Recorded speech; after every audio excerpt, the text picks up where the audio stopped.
Bom, pessoal, então, telinha inicial com os assuntos que serão discutidos aqui no vídeo de hoje, os temas do dia. 4 temas no total, 2 deles em vermelho, porque são os temas em destaque. Os temas em destaque são os assuntos que aparecem no título e na capinha do vídeo.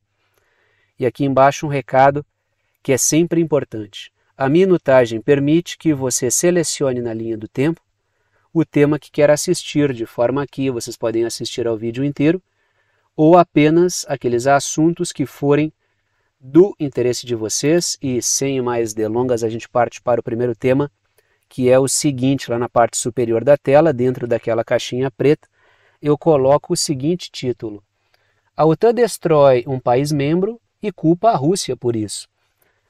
Esse texto que eu trouxe para discussão aqui, esse artigo do Portal Político, que é um portal que tem uma linha favorável à agenda da OTAN, à agenda britânica estadunidense, ele é tão cristalino nas suas intenções e ele externa de maneira tão habilidosa o projeto, a agenda da OTAN, que eu não tinha como não trazer esse texto para discussão.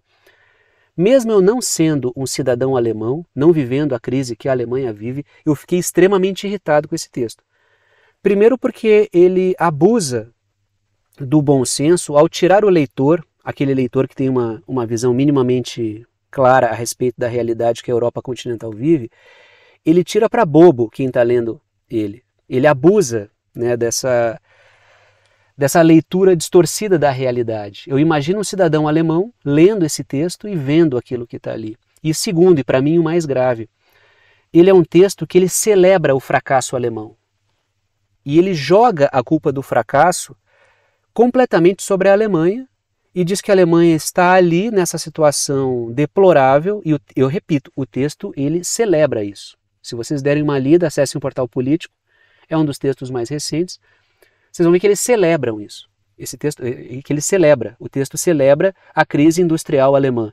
Diz que a Alemanha industrial é algo do passado. Olhem o peso de falar isso sobre uma economia como a Alemanha.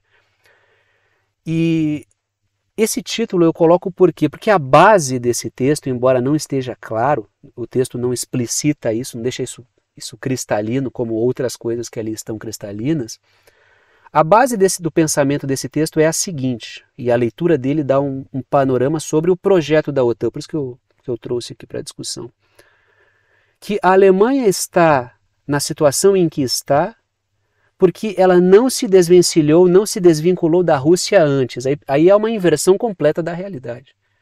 Porque a Alemanha está na situação em que está porque abraçou a agenda da OTAN, se desvinculou das suas relações com a Rússia, suas relações comerciais com a Rússia, e abraçou uma agenda de crise, tornando-se menos competitiva. Todo mundo sabe disso. A gente discute isso aqui quase que diariamente, literalmente. É muito difícil fechar semana sem falar da Alemanha aqui, né?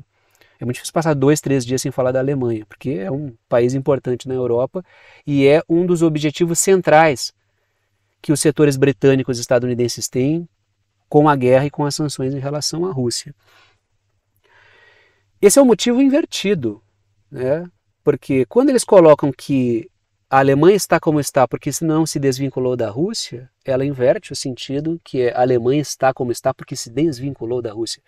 Só que a forma como esse texto será construído é de uma leviandade absurda. Tá? Então o texto, qual é o texto? O título dele: O rude despertar econômico da Alemanha. Continua ali no subtítulo. Após uma onda de más notícias envolvendo gigantes como Volkswagen e Intel, eu discuti com vocês a questão da crise na Volkswagen e a opção da Intel, empresa dos Estados Unidos, em não continuar alguns projetos na Alemanha. Já falei sobre essas empresas e sobre outras, já falamos sobre outras empresas alemãs, além do caso da Intel, que é uma empresa dos Estados Unidos, que demonstram a crise que a Alemanha vive. E esse texto celebra essa crise industrial. E ele propõe ali algumas saídas que não são necessariamente saídas. Porque ao dizer que a Alemanha, e isso aparece muito claro no texto, que a Alemanha é covarde nas suas tomadas de decisão, o texto induz quem está lendo a acreditar que a Alemanha deveria mergulhar 2 vezes mais nessa agenda que está lhe destruindo. Porque quando eu digo aqui a Alemanha é covarde, vários de vocês concordam, porque pensam que o texto pode puxar para o lado correto, que é: a Alemanha é covarde porque abraça uma agenda que ele destrói. Mas o texto diz: a Alemanha é covarde porque não abraça mais essa agenda que está lhe destruindo. Ou seja, falta à Alemanha coragem para se destruir ainda mais. Ele é um texto que abusa do bom senso. Continua ali, no subtítulo. Depois dessas más notícias aí da Volkswagen e da Intel, o clima na Alemanha ficou sombrio. Sim, o clima é sombrio porque existe uma crise que está instalada. Agora, as soluções que o texto apresenta são absurdas. O texto todo é um texto absurdo. Se vocês lerem, eu até recomendo que façam a leitura, porque ele tem requintes de perversidade, inclusive, na minha leitura, né? Trago 2 pontos, começo pelas letras vermelhas. O texto diz que a Alemanha está superando a negação da sua crise econômica. Então, o texto ele começa de maneira irônica dizendo que a Alemanha ela está superando aquela fase da negação, que nega o fato de que há uma crise instalada. Só que superar essa negação, segundo o texto, significa superar aquele olhar que nega a crise, que já vem de tempos, e que a solução disso seria a Alemanha abandonar completamente as suas intenções de retomar aquela velha Alemanha industrial. E aquela velha Alemanha industrial, ela só pode existir em termos competitivos como naquele momento nas suas relações com a Rússia. Então, o abandono da Alemanha industrial é também o abandono das relações entre Rússia e Alemanha. Então, não é um texto construído por qualquer um. Ele é construído com um requinte. Por isso que eu costumo trazer esses textos aí da OTAN, porque boa parte das pessoas que se deixam, não é nem informar, mas deformar pela mídia corporativa, pela mídia favorável à OTAN, tem a cabeça moldada por esse tipo de trabalho, que é um trabalho bem feito, muito embora ele deforme a percepção das pessoas em relação à realidade, enxergando as coisas de ponta cabeça, como esse texto aqui. E diz que a Alemanha está como está por causa de inércia, de comodismo e de falta de criatividade. O que seria abandonar a inércia, o comodismo e a falta de criatividade? Seria se desvencilhar daquela Alemanha industrial. Se desvencilhar daquela Alemanha com aquele modelo industrial. Tanto é que em um certo momento do texto, quando estão falando ali que o Olaf Scholz está virando fumaça, o seu capital político, por quê? Porque adotou essa agenda aí. Se dobrar essa agenda, ele perde o resto de aprovação positiva que tem, se é que aquilo ali parece margem de erro do que aprovação, né? O texto coloca que a alternativa seria o retorno à direita alemã. Só que a direita alemã está propondo o quê? Né? Sai dos social-democratas e volta para o movimento lá o grupo da Angela Merkel. Não com a Angela Merkel, mas o movimento dela. E esse grupo propõe o quê? Um retorno à Alemanha industrial. Aí o texto coloca, mas isso não é mais possível. Então percebam que a OTAN fecha as portas para a industrialização alemã. E a culpa é de quem? É da Rússia. Por isso que o título é esse. O tempo inteiro, a questão é, eu destruo a Alemanha e jogo a culpa na Rússia, como boa parte das coisas que a OTAN faz. Quando não é culpa da Rússia, é culpa da China, porque o texto também vai culpar a China, né? Eu até poderia ter colocado no título. A OTAN destrói um país membro, um dos principais, que é a Alemanha, uma das maiores forças econômicas, e joga a culpa na Rússia e na China. Letras azuis. O texto diz que a Alemanha não está investindo o suficiente, o Estado não está tendo criatividade para ser mais ousado no seu gasto, para conseguir mudar a situação. Então, quando há um molde errado de ações, quanto mais despejar dinheiro naquele molde, mais vai se perder. E quanto mais a Alemanha se perde injetando dinheiro em algo que não lhe traz crescimento, mais ela se endivida. E aí tem uma cilada, que é a armadilha da dívida e aquela escravidão por dívidas. Quem é o dono do dinheiro emprestado faz exigências e o país é obrigado a fazer concessões. E é aí que está o grande poder político da dívida, o grande poder da dívida. Porque a dívida é importante para bancos transnacionais, para instituições transnacionais normalmente ligadas aos setores britânicos e estadunidenses, porque a partir da vulnerabilidade da dívida é possível fazer intromissões na política soberana dos países. Como a Alemanha puxou o freio de mão, porque isso pode colocar ela numa situação ainda pior, existe uma crítica. A Alemanha deveria ser mais ousada. É hora de arriscar. Bom, se arriscar mais nesse molde de ação, só pode dar mais problema, né? Essa foto deve deixar vários alemães, né? Deve deixar vários alemães com uma sensação de saudade, assim, né? Porque quando olhavam para o governo da Merkel, eles não conseguiriam imaginar que a Alemanha cairia onde ela caiu, né? A figura do Olaf Scholz, que aparece aí em segundo plano na foto, é uma figura política microscópica, é uma figura política fraca. Letras vermelhas, justamente por isso o texto destaca o fracasso eleitoral do Olaf Scholz. Só que o texto coloca que o fracasso do Olaf Scholz é não ter tido mais coragem para aprofundar ainda mais essa agenda que está destruindo ele. Se ele aprofundasse essa agenda, ele não estaria com 16%, ele estaria com 0%. Se é que esses 16% aqui são realistas. Porque ele tem 16% de aprovação. Eu acho que está bem otimista, eu vi números muito piores para o Olaf Scholz aqui. Que o texto destaca que no pior momento da Angela Merkel, ela teve 40%. 40%. Letras azuis. O articulista tem um orgasmo, e quem ler o texto vai enxergar isso aí lá. Ele tem um orgasmo ao falar da falência do modelo Made in Germany, porque a indústria alemã está morta. O texto coloca basicamente que é preciso aceitar isso. A Alemanha tem que aceitar que não vai ter mais aquele modelo industrial, que esse modelo está ultrapassado, que é um modelo do século XIX. Aí percebam que esse modelo do Bismarck, que o Bismarck ele dá um começo ali, que essa Alemanha do Bismarck, ela incomoda até hoje os setores britânicos. Os setores britânicos sempre tiveram problema com essa Alemanha forte, com essa Alemanha liderança, com essa Alemanha economicamente coesa, e uma Alemanha que pensa a economia articulada com o bem-estar social. Isso também há uma crítica muito forte a isso. Quando a gente fala do Bismarck, é uma das origens do termo bem-estar social. Tá? Não estou fazendo propaganda do Bismarck, só estou colocando um fato. Se vocês pesquisarem, vocês vão encontrar o Bismarck associado à origem do estado de bem-estar social. Então é um modelo incômodo. O texto toca nisso não à toa. Eu achei esse texto tão cheio de elementos que são caros à OTAN, que eu acho que a leitura dele traz um certo aprendizado sobre como a OTAN pensa, desde que o texto seja lido nas entrelinhas, claro, e não para ser completamente aceito. É aceito só pelo avesso, né? Como uma forma de manobrar a cabeça das pessoas.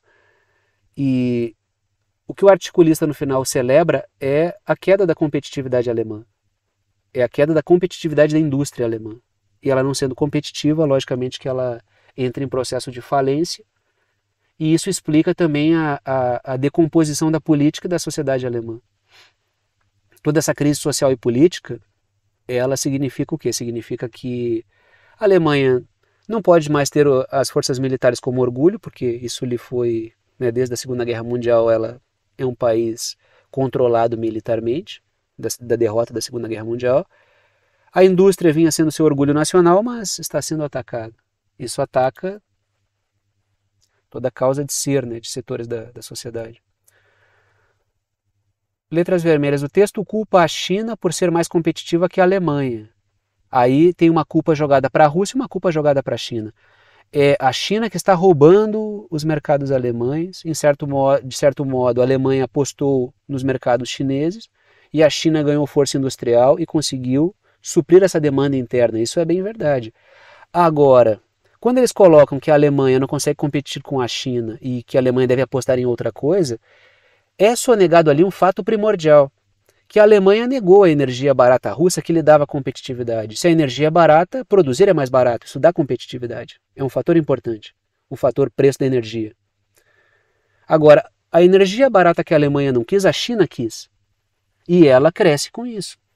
Claro que o texto não vai falar sobre isso, como a energia russa como um fator importante. A OTAN ela aborda a questão do gás russo como um fator político. A Rússia ela politiza a questão do gás.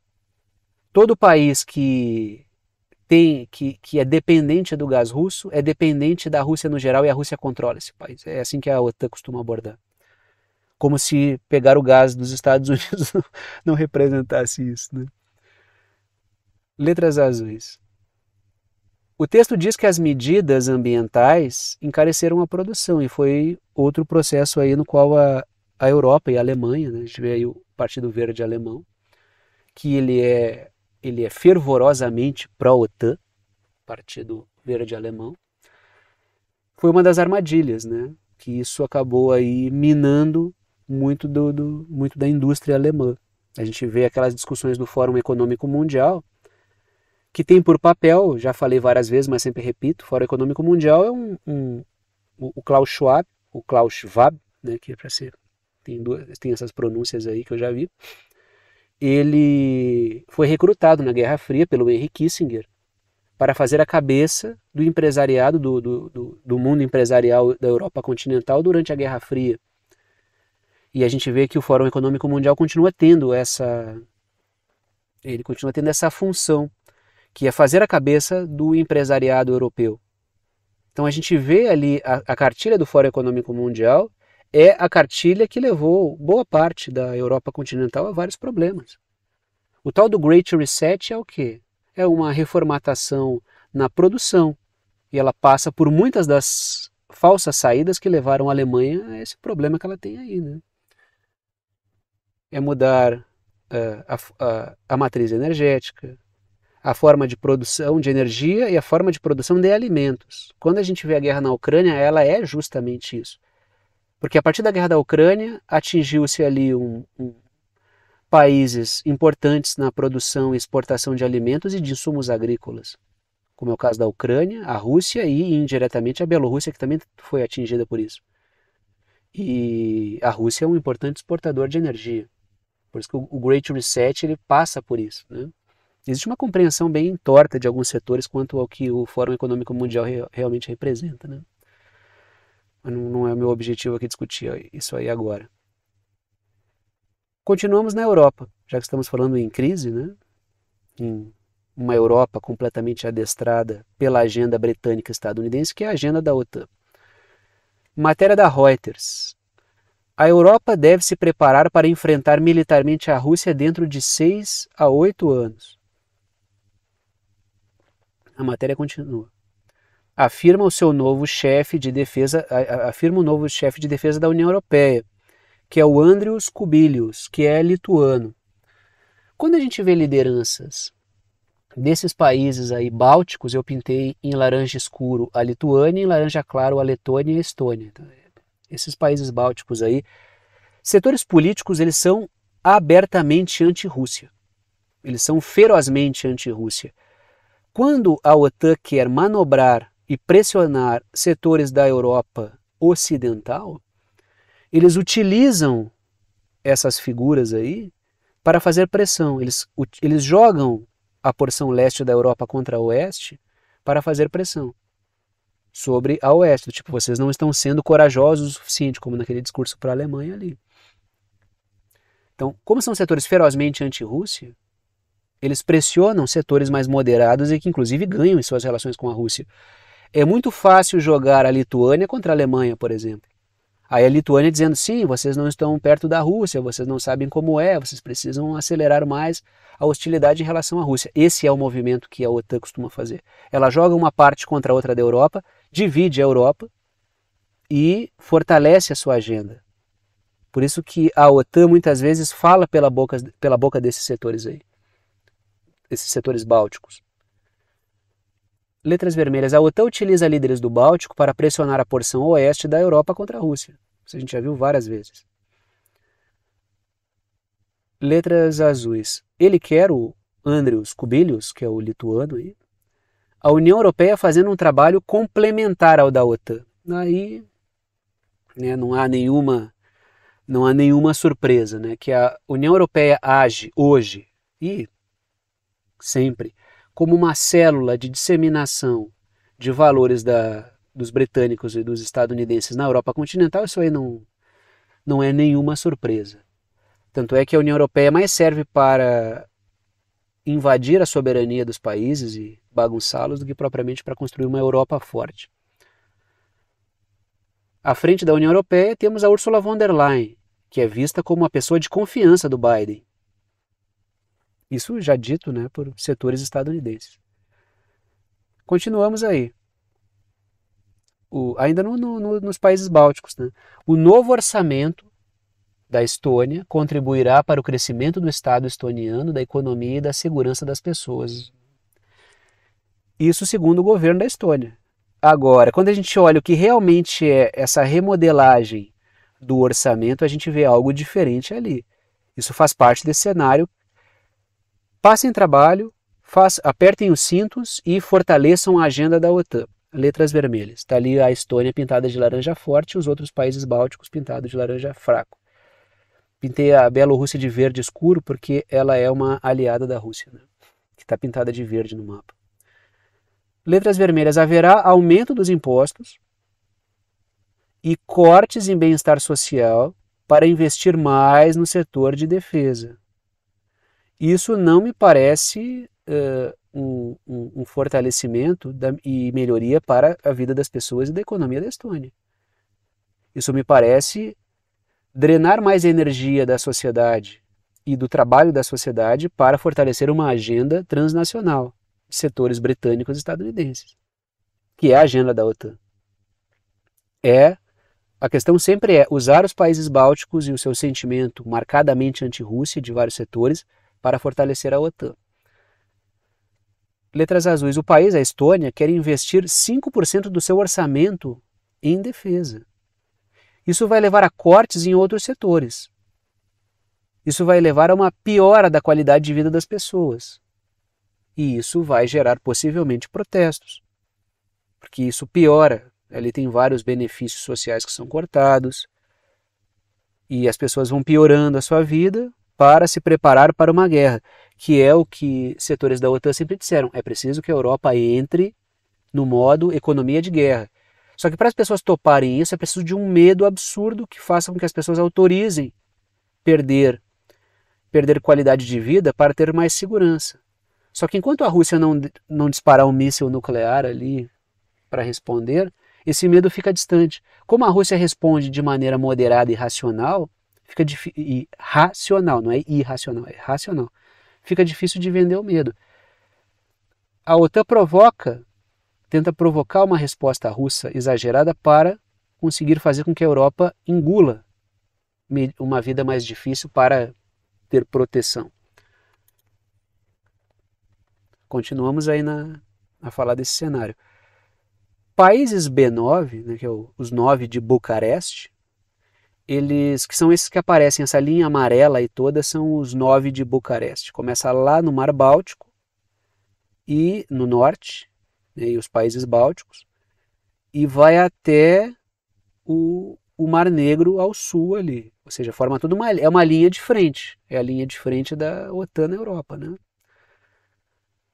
Os 9 de Bucareste da OTAN pedem um sistema integrado de defesa aérea para enfrentar a ameaça russa. Letras sempre a questão, o medo da Rússia, a Rússia vai invadir, a Rússia vai dominar o mundo.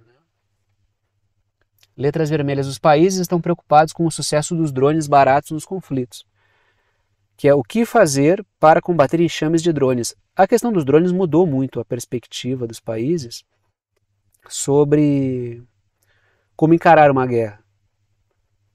E lógico, quem vai ganhar muito dinheiro com esses países todos, pegando parte do seu orçamento, muito dele voltado para o bem-estar social, cortando e jogando para a defesa? Ora, quem tem uma indústria bélica formidável e que pode...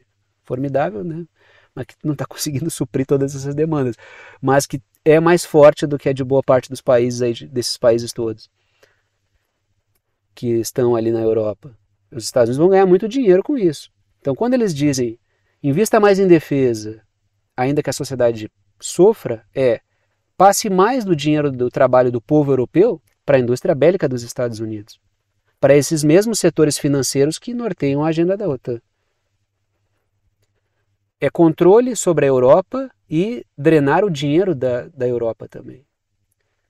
Letras azuis. Os países compõem, esses países aí compõem dos 9 de Bucareste, eles compõem a linha de frente da OTAN, do Báltico lá em cima até o Mar Negro. Continuamos aí nesse cenário, né, de Rússia e OTAN. Aí tem o caso da Armênia. Peço desculpa pelo acento ali no Armênia, porque é o português de Portugal, o tradutor automático botou ali, né? O tradutor do navegador. A Armênia facilita a evasão de sanções por parte da Rússia. O que está aparecendo aí? A Armênia, em um certo plano de visada que a gente olha, a gente vê uma Armênia hostil à Rússia. Mas quando a gente mergulha mais nos números, né, é uma Armênia que está sentada no colo, é que eu botei nas letras azuis ali, ó. A Armênia está sentada no colo da OTAN, mas ganhando muito dinheiro com as sanções contra a Rússia. E vários setores da OTAN já estão observando isso. E logo, logo, não vai demorar muito para a Armênia ser devidamente pressionada a parar de fazer. Então a Armênia, ela negocia, está sentada no colo da OTAN, fazendo parcerias de defesa, gritando publicamente contra o governo Vladimir Putin. A gente li vários textos dizendo, o Pashinyan publicamente ele critica o Putin, mas por baixo dos panos a Armênia ganha um monte de dinheiro servindo como alguém que exporta, letras vermelhas, a Armênia reexporta produtos russos para a Europa e reexporta produtos europeus para a Rússia. Ela faz esse trabalho de atravessador e ganha dinheiro com isso. No plano discursivo e em algumas questões políticas, a Armênia está hostil à Rússia, está gritando contra a Rússia, hoje é anti-Rússia. Mas na prática, nos números econômicos, não é assim que funciona. Nem na questão militar, porque a Armênia continua comprando armamento da Rússia. Isso é o que vários textos estão colocando, ou seja, muitos setores da OTAN estão observando esse movimento da Armênia, que está fazendo aí o seu jogo duplo. Critica publicamente, mas mas continua com certas relações. Tanto é que, conforme a crise de Nagorno-Karabakh foi se aprofundando, e eu discuti várias vezes isso aqui, questão do Azerbaijão ali, embora discursivamente o Pashinyan grite contra a Rússia, economicamente as relações de Rússia e Armênia cresceram. Ou seja, a Armênia está tirando vantagem das sanções contra a Rússia, está ganhando com isso. E mantém, como esse artigo fala, facilita o drible nas sanções. Então a Armênia vai fazendo um jogo aí, vai flerta com aqui, flerta com ali, fala publicamente que tem que ser duro com a Rússia, mas é um dos promotores aí das conexões entre Rússia e Europa.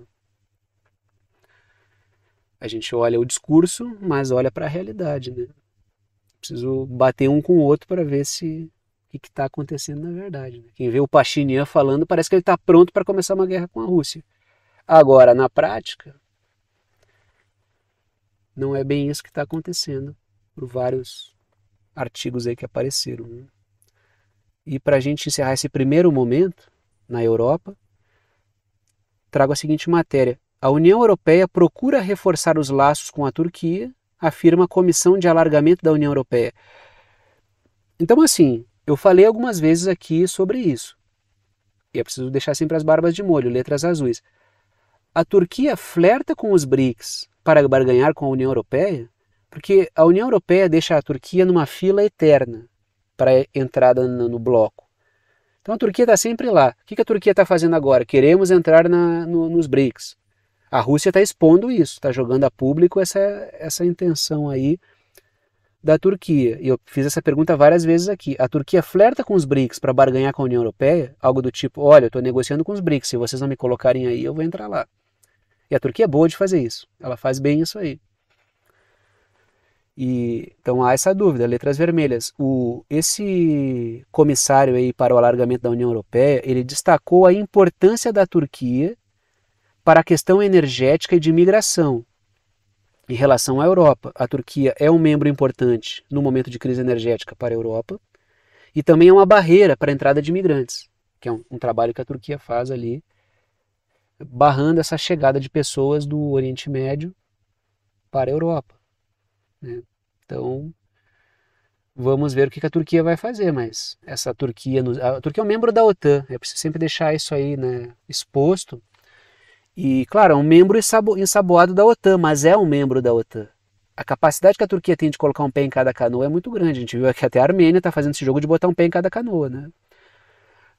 Malha pau na Rússia publicamente. Parece que vai começar uma guerra amanhã com a Rússia, né? Não tem condições, mas parece que vai. E aumenta suas transações com a Rússia. Temos que, né, o Putin, quem vê o Pashinyan falando, parece que, né, nunca mais vai falar com a Rússia. Agora a gente vai para a situação tensa. Estou gravando o vídeo às 6h30, 18h30 do dia 19, mais de 12 horas antes em relação ao momento que ele se torna público para vocês. Ele se torna público para vocês às 8 horas da manhã do dia 20 de setembro. E neste momento em que eu estou gravando o vídeo, a tensão entre Líbano e Israel é altíssima. Não começou uma guerra, mas existe uma tensão que está muito forte, tá?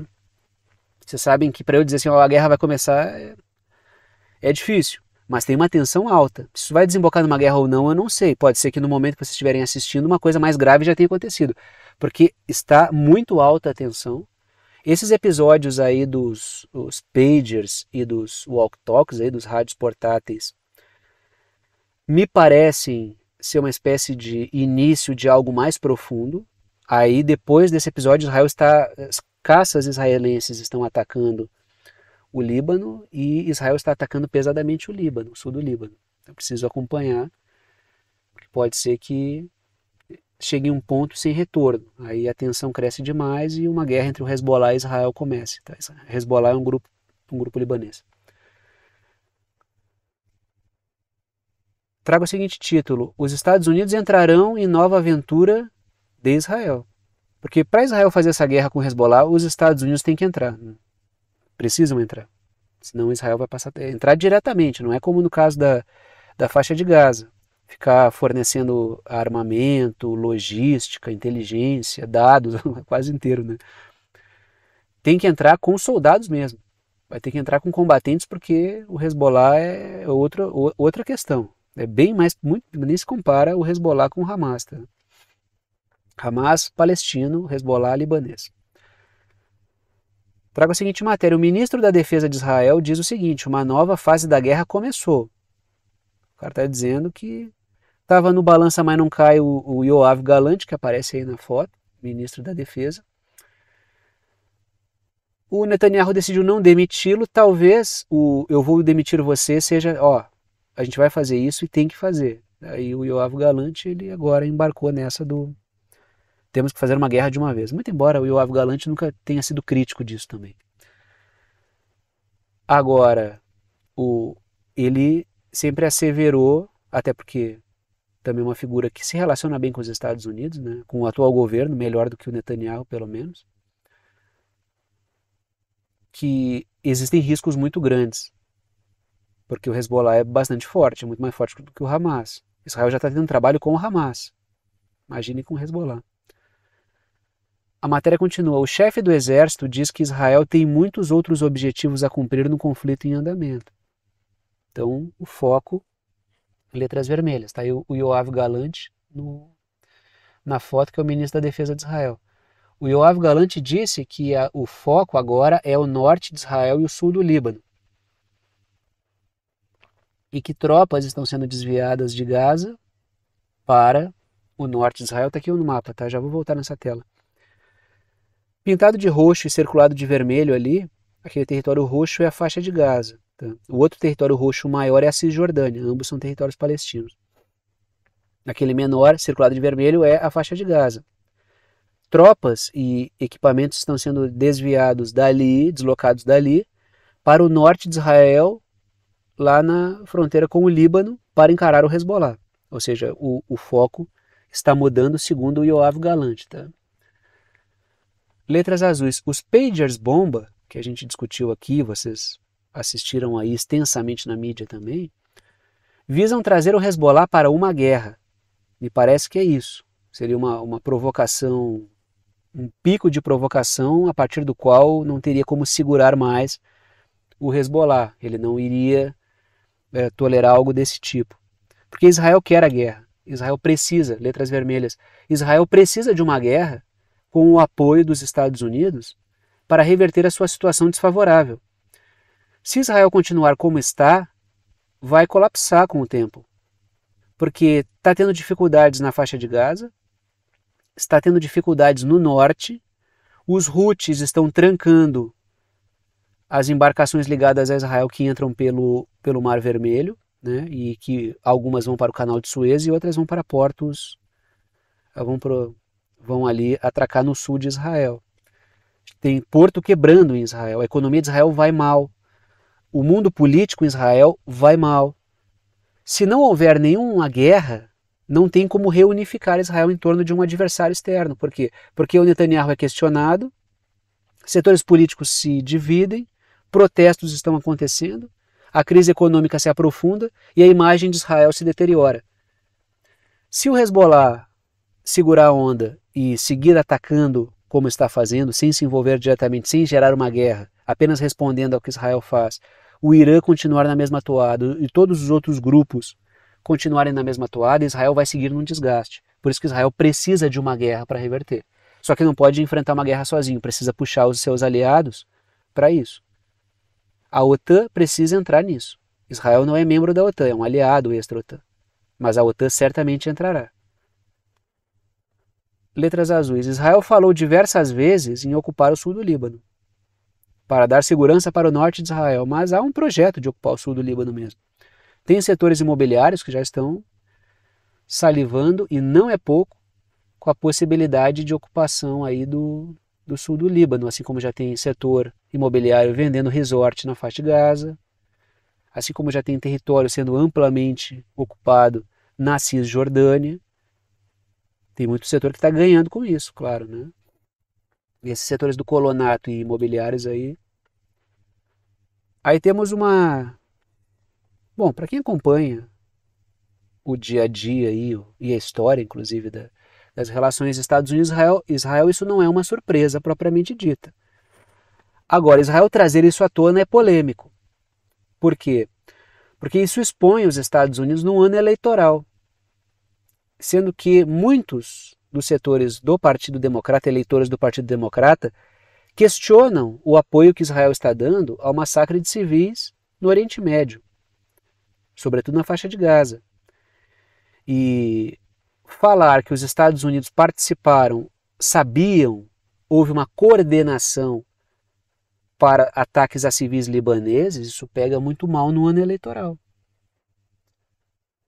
Trago a seguinte matéria. A mídia israelense revela coordenação entre Estados Unidos e Israel sobre as explosões de dispositivos no Líbano. Ou seja, continua ali na matéria. Washington negou o envolvimento em explosões, até porque isso pega mal em um ano eleitoral, dizendo que não tinha conhecimento prévio das explosões, mas a mídia israelense disse algo diferente. Letras vermelhas. Segundo a mídia israelense, o Yoav Gallant, que está na foto aí para vocês, que é o ministro da Defesa de Israel, e o Lloyd Austin, que também está aí na foto, que é o chefe do Pentágono nos Estados Unidos, secretário de Defesa, teriam conversado antes de cada detonação de pagers e de rádios portáteis, ou seja, antes dos pagers detonarem, houve uma conversa entre ambos. Houve uma ligação entre o Austin e o Gallant, entre Estados Unidos e Israel.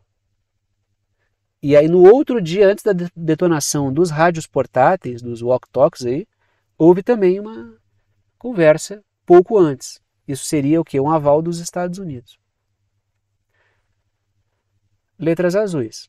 Israel abre publicamente essa conversa, se é que existiu, mas pode ter existido, para indispor Estados Unidos e Hezbollah, porque Israel quer os Estados Unidos numa guerra, precisa, para reverter a situação, que a OTAN lhe dê suporte numa guerra para derrotar o Hezbollah, para derrotar outros grupos de resistência palestina, para conseguir fazer frente ao Irã, para conseguir derrotar os Houthis do Iêmen. Ou seja, é preciso que Israel mobilize uma frente bastante grande.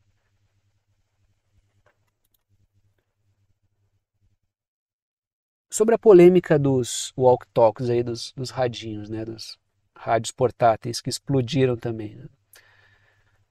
Uma empresa japonesa dos walkie-talkies que explodiram nega ter fabricado os walkie-talkies explosivos do Hezbollah. Eles teriam entrado depois do explosivo ali.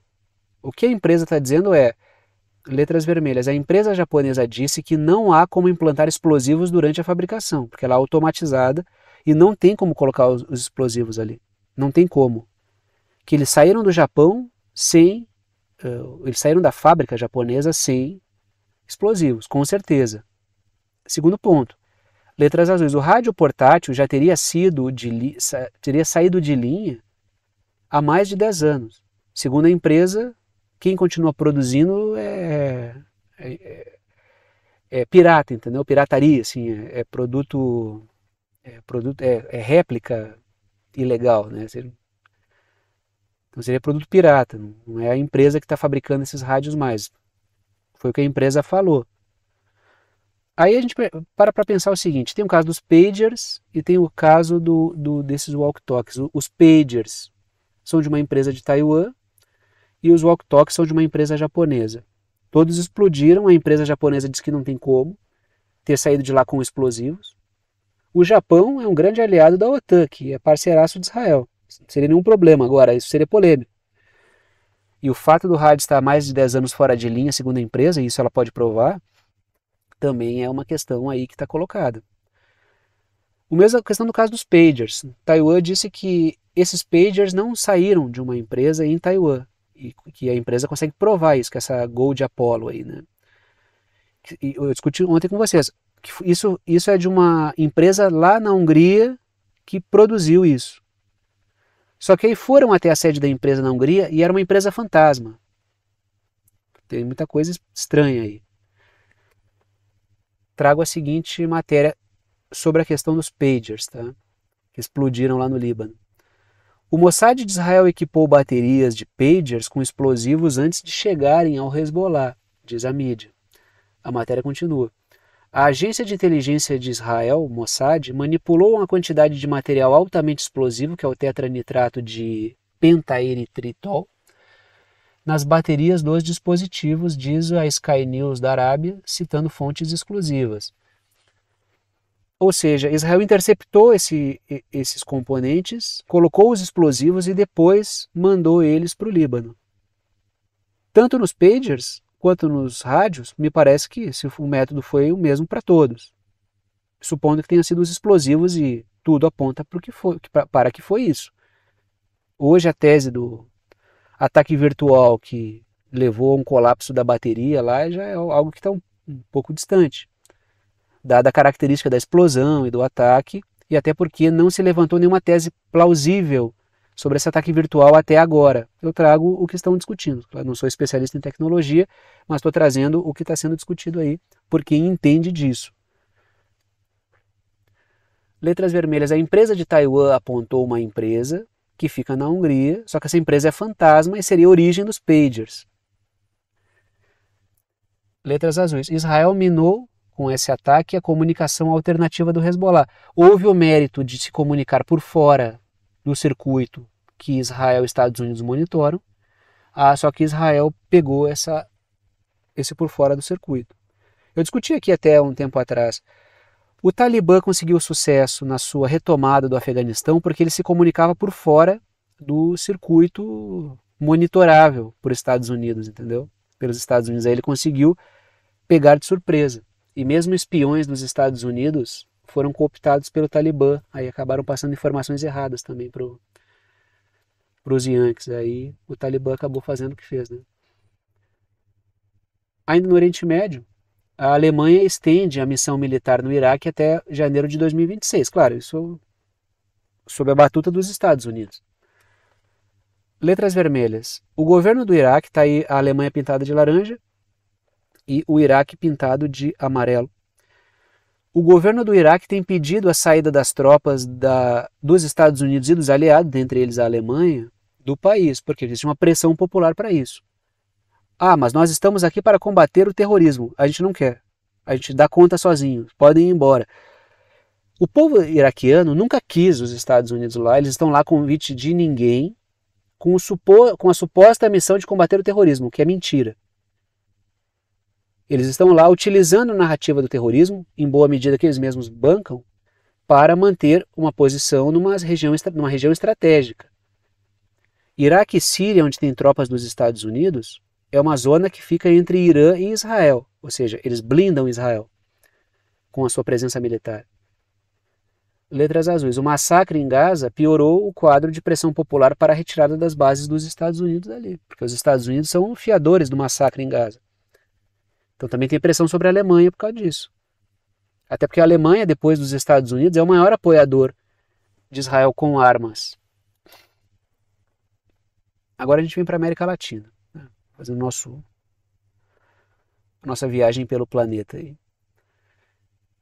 A Venezuela quer a prisão do presidente da Argentina por causa daquele episódio do avião. Aí a Venezuela está colocando na mesa essa questão. Isso é muito mais para fazer criar um cenário internacional do que propriamente para conseguir prender o Milei, né? Que vai passar sempre muito longe de qualquer lugar que ele possa ser preso pela Venezuela. A Procuradoria da Venezuela processa mandado de prisão para Milei por apreensão de avião. Tá aí o Javier Milei, presidente argentino. Lembrando esse caso do avião, tá? Era um avião venezuelano, letras vermelhas. Esse avião venezuelano ele foi adquirido de uma empresa iraniana que está sancionada pelos Estados Unidos. Aí esse avião foi para a Argentina para deixar alguns produtos que eu agora não me lembro exatamente quais são, mas levando produtos alemães, eu não me recordo exatamente qual era aquele produto, até porque isso é dispensável no meio dessas informações. O fato é que o avião desceu ali, por ser um avião adquirido de uma empresa iraniana sancionada pelos Estados Unidos, letras azuis, o avião ficou trancado na Argentina porque ele não recebeu combustível, porque as empresas que iriam abastecer ficaram com medo de abastecer um avião sancionado, comprado de uma empresa sancionada, logo sancionado, e também serem sancionadas por isso. Isso ainda no governo do Alberto Fernandes, tá? Isso aí começou no governo do Alberto Fernandes, que é outro presidente lá que não continuou aí, né? Que não conseguiu fazer o seu sucessor, que perdeu pro Javier Milei. A história continua. Quando o Milei chegou ao poder e o avião estava lá na Argentina, parado, ele enviou esse avião para os Estados Unidos, onde o avião teria sido destruído. Eu coloco teria sido porque a gente sabe que os Estados Unidos mudam lá o adesivo e usam para outras coisas. Pode ter sido isso. Pode ter sido destruído também. E é por ter roubado um avião, aí a Venezuela coloca isso, até porque teve um caso recente na República Dominicana semelhante de roubo de avião. E a Venezuela, ela coloca que a Venezuela tem acusado o Milei de apoiar o golpe contra o Nicolás Maduro. Ou seja, tem uma questão que já é... O Milei está no poder para fazer um trabalho pró-Estados Unidos. Ele nunca escondeu isso. Mas não. Ele nunca escondeu isso. Ele sempre disse para o que ele estava ali, né? E lógico que vai entrar em atrito com a Venezuela. Então a Venezuela pegou o caso do avião e... Falar em avião, né? Falar do Edmundo Gonzalez aí, né? Que fugiu da Venezuela. O Parlamento Europeu reconhece o oponente, né, o Edmundo Gonzalez, que está na foto aí, como presidente da Venezuela. O Parlamento Europeu. Não o espanhol. O espanhol já tinha reconhecido, né? Muito embora o Pedro Sánchez, que é o líder da Espanha, não tenha embarcado nisso aí. Letras vermelhas. A Venezuela apresentou carta assinada por Gonzalez reconhecendo a vitória do Maduro. Aí depois veio essa fala aí do parlamento, né, esse posicionamento do parlamento. Então o Gonzalez reconheceu a vitória do Maduro numa carta que foi assinada por ele próprio admite que assinou, mas, letras azuis, ele diz que assinou mediante coação. Só que aí o governo da Venezuela disse, não, mas você poderia ter contestado, tinha 24 horas para contestar a assinatura e reverter essa assinatura, o que não foi feito. De forma que o Gonzalez, ele reconheceu o governo Maduro para poder fugir numa negociação intermediada pela Espanha. Só que a Espanha nega a negociação. Mas se não teve negociação, em que momento que ele assinou essa carta? Então, o pessoal acaba caindo, eles acabam se perdendo na mentira, né? Então, em que momento que ele assinou essa carta se não teve negociação? Se ele fugiu fugindo, né? Continua aí. Eu continuo falando de América Latina, tá? Porque a Cláudia Sheinbaum é a nova presidente do México, sucessora do Obrador. Ela rejeita o convite do Zelensky para visitar a Ucrânia. O Letras Vermelhas, ela disse que manterá a política do López Obrador de neutralidade diante do conflito na Ucrânia, ou seja, nem lá nem cá, eu não vou me envolver nisso aí, eu não quero saber, o México tem os seus problemas. O Obrador fez um governo muito assim. Muito embora ele tenha sido uma liderança na América Latina, e aí ele colocou várias questões muito importantes de migração, de defesa dos recursos, das riquezas, do lítio, do petróleo, minerais no geral, ele colocava porque era uma questão importante para o México e também para o restante dos países, formar grupos para uma defesa mútua das riquezas. Para além disso, ele não se intrometia nada. Sempre que ele era questionado, dizia, não, eu sou um cara provinciano, gosto muito de falar das questões daqui, e ele saía. Ele fez um governo muito bom, diga-se de passagem. Foi uma grande liderança aí, e diz que agora não quer mais nem saber de política. Vem a Cláudia Sheinbaum, que espera-se que faça pelo menos algo perto do que o Obrador fez. Tá? Se fizer melhor, melhor, mas espera-se pelo menos que faça igual ou parecido. E nesse caso, ela não quero saber, até porque ela ainda vai ser empossada, né? Eu acho que é daqui a pouco, né? Se agora, esse final desse mês ou início do próximo, coisa assim. Letras azuis. O Zelensky esperava um convite para expor a sua visão sobre a guerra no México, mas não rolou. O México não está muito afim de ficar se intrometendo em questão que não lhe diz respeito. Né? Já fez sobre a Colômbia, né? Não pergunta sobre a Venezuela. Eu não quero saber disso aí. Isso é problema de vocês. Resolvam lá, não vem me perguntar nada. Quando o Brasil e a Colômbia começaram a armar uma presepada ali, o México já saltou fora. Não quero saber de ata, não quero saber de nada. E aí a gente termina no continente africano porque Estados Unidos e China movem as suas peças no Congo e em Camarões. Tá? Começando pelo caso do Congo, onde a China está estabelecendo ali algumas relações econômicas importantes, trago a seguinte matéria. A construção de uma barragem hidrelétrica no Congo terá início em 2025 e será uma barragem construída em parceria com a China, né, com o capital chinês. É mais um caso de a China fazendo suas parcerias com países do continente africano e criando uma base, uma infraestrutura para que outras atividades econômicas possam acontecer também. Como a gente viu esses dias, a gente estava conversando sobre o caso de um outro país onde a China está trabalhando o quê? Na dessalinização para poder expandir a sua atividade ligada ao urânio e energia nuclear. Só que sem água potável não existe economia, não existe cidade, não existe nada. Então ela trabalha no sentido de baixo para cima. Né? Vamos começar a base, depois a economia vai se tornando mais complexa. Nesse caso é energia elétrica, precisa de energia elétrica para desenvolver todas as outras atividades. Então, assim, quando a gente conversa aqui que a China chega com uma proposta sólida, concreta para os problemas dos países, e lógico que ela ganha, ela não está fazendo filantropia, ela está ganhando um monte de dinheiro com isso. Mas os Estados Unidos também vão ganhar. Só que eles vão ganhar dinheiro e vão botar um exército ali, vão coagir o governo do país a fazer isso, isso e aquilo, vão bagunçar completamente e não propõem soluções para os problemas do país. Além de ter contratos muito desfavoráveis.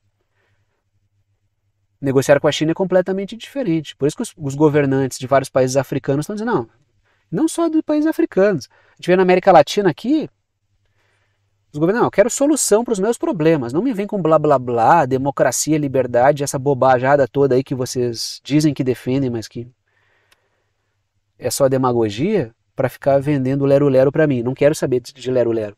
Eu quero saber de solução. Eu tenho um problema aqui de energia, tenho um problema de infraestrutura, quero resolver. Vocês me ajudam? A gente pode ter, eu tenho recursos. O negócio fecha. Letras vermelhas. A China está dando suporte para a infraestrutura para poder desenvolver outras atividades econômicas. E letras azuis. A China já construiu 3 barragens no país, mas é preciso mais. E aí começa um novo projeto de barragem aí, de hidrelétrica, que vai ter início aí. Né? Já os Estados Unidos, olhem a diferença. Tá? Primeiro que está negociando com United States Africa Command, que é o comando militar dos Estados Unidos para a África, que é um comando militar. Tá? É outra levada, completamente diferente. O Comando dos Estados Unidos para a África e Forças Armadas dos Camarões acolhem Conferência de Logística da África Ocidental.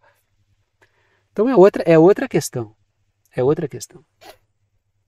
Letras vermelhas. Tá aí Camarões no mapa.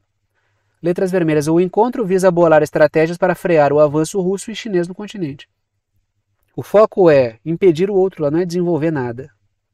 A gente vai aqui gerar percalços para o outro lado. É tropa, é guerra. Letras azuis os Camarões, né? Camarões, é o país Camarões, né? É complicado. Os Camarões, o Camarões, Camarões, né? Camarões ainda é um ponto seguro da OTAN na África. Ainda é. Dentre todos os territórios de areia fofa que a OTAN está pisando lá com todo cuidado, não consegue alicerçar uma atividade, porque perde apelo, porque não consegue oferecer nada de sólido, Camarões ainda é um local onde há esse chão sólido para conversas. Aí teve vários países que participaram aí dessa conversa, tá? Vários países do entorno ali. E claro, de olho naquela questão de Níger, Mali, Burkina Faso, onde há uma série de governos que tem uma postura anti-OTAN. Isso é uma postura bastante interessante, né? Por isso que a OTAN banca grupos terroristas para atacar esses países.